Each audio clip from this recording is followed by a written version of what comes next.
नमस्कार। ओम नमः शिवाय। जो योग साधना में लीन व्यक्ति है उसके मार्ग में 10 विघ्न का हमें वर्णन मिलता है वायवीय संहिता में। आखिर वह कौन से 10 अंतराय हैं जिन्हें योग साधक के बीच में विघ्न कहा गया है। इससे पहले हमने अष्टांग योग का वर्णन किया। योग के 8 अंग यम नियम आसन प्राणायाम प्रत्याहार धारणा ध्यान समाधि, यह 8 अंग योग के कहे गए हैं जो मुख्यतः हमें हर जगह मिलते हैं। महर्षि पतंजलि ने भी इनका उल्लेख किया है। हमें शिव पुराण की 7वीं संहिता वायव्य संहिता में भी इसका वर्णन मिला। जब योगी अपने ध्यान में लीन होता है तब उसके ध्यान में या योग साधना में 10 प्रकार के विघ्न उत्पन्न हो सकते हैं और वह जो 10 विघ्न या जिन्हें अंतराय कहा गया है वह है आलस्य, तीक्ष्ण व्याधियां, प्रमाद, स्थान संशय, अनवस्थित चित्तता, श्रद्धा, भ्रांति दर्शन, दुख, दौर्मनस्य, विषय लोलुपता। यह 10 जो अंतराय या विघ्न है वह एक योग साधना में उत्पन्न होते हैं। उल्लेख करते हैं क्या है यह। प्रथम जिसे आलस्य कहा जाता है और वह हम जानते हैं आलस्य किसी भी कार्य को या योग में तत्पर होने के लिए शरीर के अंदर या मन के अंदर अलसता का भाव उत्पन्न होना कि योग क्यों करें या जो हमें समय निकालना है वह ध्यान या योग के लिए वह हम नहीं निकाल पाए, एक आलसता का भाव उत्पन्न होना।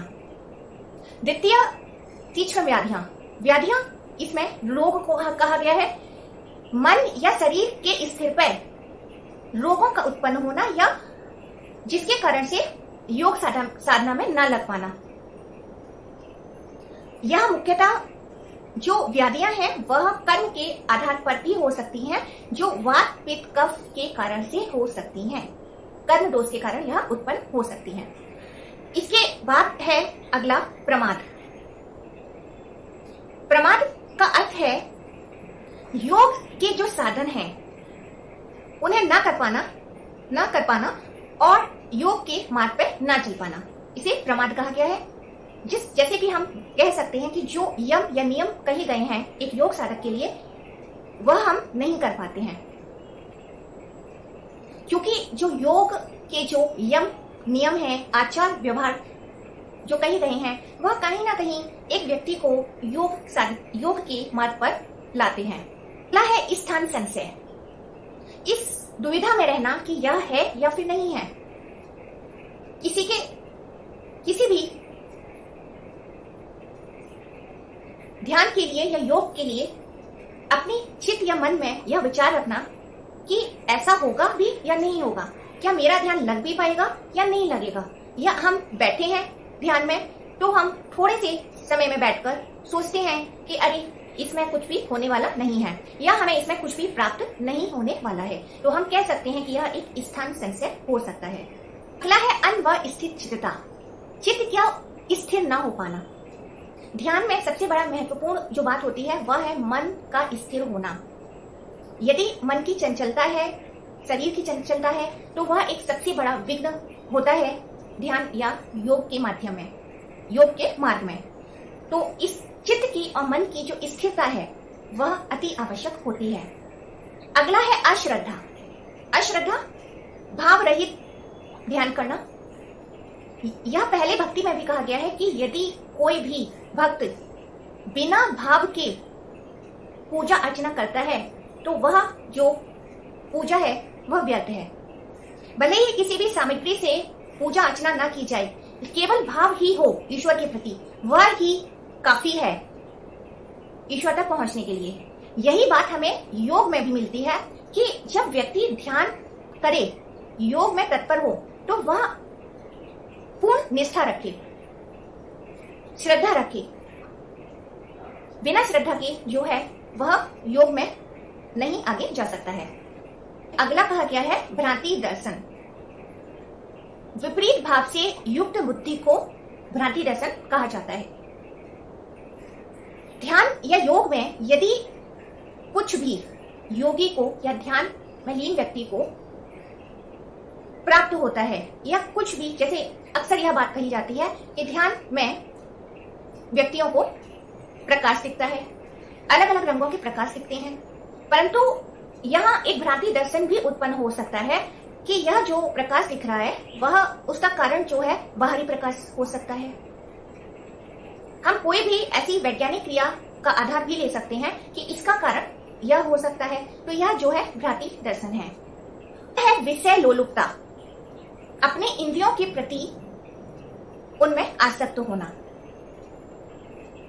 वह भी एक विघ्न है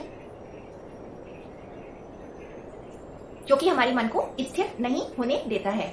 विषय लोलुपता योगी के लिए जो है, या ध्यान के मार्ग में अपनी इंद्रियों को हम अपने अंदर अंतर्गृहित करते हैं और बाहर से उसे बाहर हटाते हैं। लेकिन यदि हम अपनी इंद्रियों को केंद्रित नहीं कर पाते हैं, तब जो है वह एक विघ्न का कारक बनता है। तो इस प्रकार से हमें यह 10 अंतराय या विघ्न का वर्णन मिलता है शिव पुराण की वायव्य संहिता में। और यह भी वर्णन मिलता है कि जब एक योग के मार्ग पे चलने वाला जो व्यक्ति है या जीव है, वह जब इन सभी पर विजय प्राप्त कर लेता है और अपने ध्यान में लग जाता है, तब वह उपसर्ग, जिन्हें 6 प्रकार की उसे सिद्धियां प्राप्त होती हैं, और वह 6 प्रकार की जिन सिद्धियों का वर्णन मिला है वह है प्रतिभा, श्रवण, वार्ता, दर्शन, आस्वाद, वेदना। प्रतिभा कहा गया है कि योगी को उन सूक्ष्म चीजें और वस्तुओं का ज्ञान होने लगता है, या ऐसी कुछ बातों का ज्ञान हो जाता है जो कि भूतकाल में या भविष्य में होने वाली हों। श्रवण, श्रवण एक योगी पुरुष को, जो एक आम व्यक्ति को जो स्वर सुनाई नहीं देता है, वह योगी पुरुष को कोई भी जो स्वर है वह सुनाई दे सकता है। वार्ता, समस्त देहधारियों की बातों को जान जाना, वार्ता कहा गया है। दर्शन, कुछ ऐसी दिव्य चीजों का दर्शन होना जो कि इस भौतिक जगत की भी ना हो, सूक्ष्म हो, वह दर्शन कहा गया है। स्वाद, दिव्य रसों का स्वाद प्राप्त होना। और वेदना, ब्रह्मा लोक की जो दिव्य ज्ञान या चीजें हैं उनके बारे में ज्ञान होना या उन्हें जानना, वेदना कहा गया है। तो इस प्रकार से हमें यह 6 उपसर्ग मिलते हैं। इसके अलावा अन्य प्रकार के भी जो योगी पुरुष को अंदर जो गुण प्राप्त हो जाते हैं उनका भी उल्लेख मिला है, जिनका हमने पिछले वीडियोस में वर्णन किया है। हम समाप्त करते हैं। ओम नमः।